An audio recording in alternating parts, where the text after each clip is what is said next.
A soldier quickly buried his comrade in the dirt and pulled a dead body over himself for cover. The enemy passed by, stepping right near his comrade's face. Suddenly, an enemy turned around and plunged a knife into the body covering him. After the enemy left, he hastily pushed aside the body and dug out his buried comrade. He noticed another surviving soldier in the distance and was about to help him when he was spotted by the enemy. He quickly dove into a tunnel, but an enemy grenade followed him inside. Luckily, Doss reacted just in time to avoid it. In the dark and sinister tunnels, Doss ducked in the narrow passageways surrounded by enemies. He even encountered an injured enemy soldier. Instead of killing him, Doss tended to his wounds. The enemy stared at him in disbelief. As night fell, Doss crawled out of the tunnel and continued searching for survivors. With his weakened frame, he pulled one badly wounded soldier after another from certain death, even enemies. Soon exhaustion set in. His legs grew weak and his hands trembled uncontrollably, but he dare not stop. His comrades still needed him. He prayed, "Let me save just one more." After saving another, he pleaded again, "God, let me save one more." The rough ropes chafed his hands raw as casualties kept coming down from the ridge above. No one understood where these wounded men were coming from.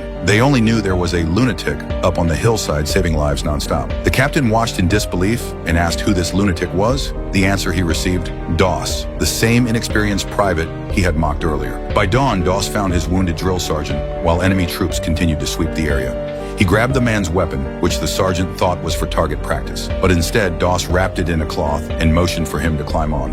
The sergeant provided cover fire as they reached the cliff's edge. Doss lowered him first, but the sergeant immediately shouted back up to the captain. Doss was still under fire. In an instant, Doss appeared again, with another wounded man slung over his shoulder. Enemy troops tried to pursue, but were quickly repelled by friendly forces. Doss had made it out alive. When he was finally rescued, because of his intense concentration, he's still immersed in the battlefield. Doss could barely stand. The captain gently asked if he was hurt. Tears welled up in Doss's eyes. He couldn't say a word. All the soldiers stood silently, paying their respects as this hero returned from hell. Doss likely didn't realize it himself, but that night alone, he had saved 75 lives.